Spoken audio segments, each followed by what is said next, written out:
قبل ما يبدي المقطع 10 ثواني حزن على طلاب السادس، لأن حسبانهم وأسئلتهم سهلة وطلعت أصعب من العام اللي راح.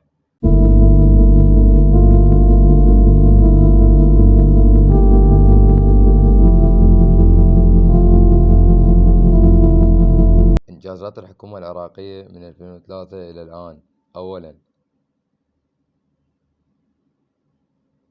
منتظر إنجازات الحكومة مو شنو خبر أنت؟ شباب خلينا إيجابيين، شباب وبنات خلينا إيجابيين وندور إنجازات الحكومة.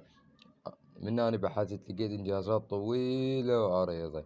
كلش كان عندنا رئيس وزراء العراق رائد علاوي من 2004 إلى 2005، وهو ما يدري. إبراهيم الجابري 2006. صراحة كل شي ما أعرف عنه. نور المالكي 8 سنين وهو يحك بخشمه، هذا مو إنجاز؟ تخيل أنت بكل مقابلة تحك بخشمك.